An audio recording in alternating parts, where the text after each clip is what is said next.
नमस्कार दोस्तों एक कॉमन क्वेश्चन पूछा जाता है जो भी एनजीओ नहीं ओपन कर रहा है या ऑलरेडी एनजीओ रन कर रहा है। सर हम इसमें कौन सी एक्टिविटी करें, किस तरह की एक्टिविटी करें जिससे मैक्सिमम फंड हमें रिसीव हो सके। अब दोस्तों मैंने लास्ट वीडियो में आपको बताया था कि काफी सारी एक्टिविटी अनलिमिटेड एक्टिविटी है जो आप एक एनजीओ में कर सकते हैं, पर लोगों के बेनिफिट के लिए होना चाहिए। लेकिन सीएसआर फंड सबसे ज्यादा किस एक्टिविटी में, ऑब्वियसली है कि भाई सारी एनजीओ में काम करना चाहेंगी। आज मैं इस वीडियो के थ्रू आपको बताऊंगा कि किस एक्टिविटी में सबसे ज्यादा फंड की पॉसिबिलिटी है। अगर वो क्राइटेरिया आप पूरे करते हैं और उस एक्टिविटी को आप वर्किंग कर रहे हैं तो शायद मुझे लगता है कि आपको फंडिंग की प्रॉब्लम नहीं होगी और आप सीएसआर में अच्छा फंड ले सकते हैं।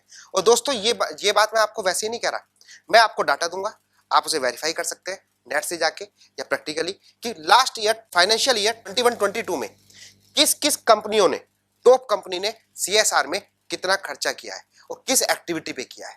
आप सरप्राइज होंगे ये जानकर। पहले मैं आपको 2-3 कंपनियां वो बताता हूं। रिलायंस इंडस्ट्री जिन्होंने 812 करोड़ फाइनेंशियल ईयर में 812 करोड़ सीएसआर का जो एक्सपेंडिचर किया, लोगों के डेवलपमेंट के लिए यूज किया फाइनेंशियल ईयर 21-22 में।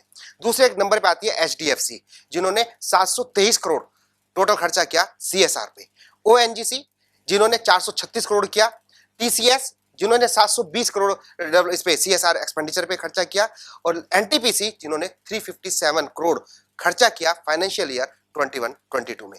मैं ये नहीं कह रहा कि केवल इन कंपनियों ने किया, सीएसआर में तो बहुत सारी कंपनियां हैं। ये वो टॉप कंपनियां हैं जिन्होंने टॉप लेवल पे सीएसआर किया, जिन्होंने इतना अमाउंट खर्च किया। इंडिया के गवर्नमेंट को भी उन पे गर्व है कि इन्होंने इंडिया के डेवलपमेंट में कितना बड़ा कंट्रीब्यूशन किया। अब मैं आपको बताने वाला हूं कि ये जो अमाउंट है मोस्टली किस किस पे खर्चा हुआ, किस एक्टिविटी पे सबसे ज्यादा खर्चा हुआ। एग्रीगेट हेल्थ सबसे पहला आता है हेल्थ सेक्टर। हेल्थ सेक्टर सबसे टॉप, सबसे प्राइमरी। अगर आपकी एनजीओ हेल्थ में काम करती है, आपके पास हेल्थ का एक्सपीरियंस है, चाहे वो फिजियोथेरेपी सेंटर हो, चाहे मेडिकल हो, चाहे चैरिटेबल हॉस्पिटल्स हो, हेल्थ सेक्टर नंबर 1 पे आता है।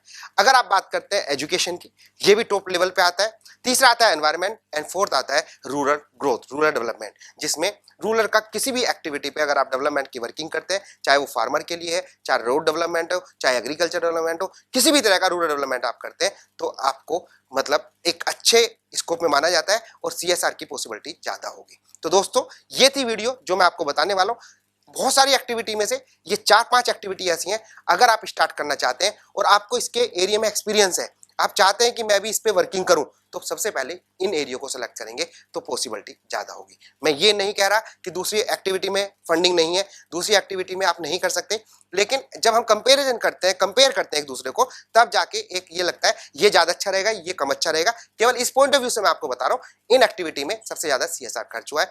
थैंक यू दोस्तों, मुझे उम्मीद है कि आपको ये वीडियो यूजफुल रही होगी, इन्फॉर्मेटिव होगी। फिर मिलते हैं नई वीडियो के साथ। Thank you so much.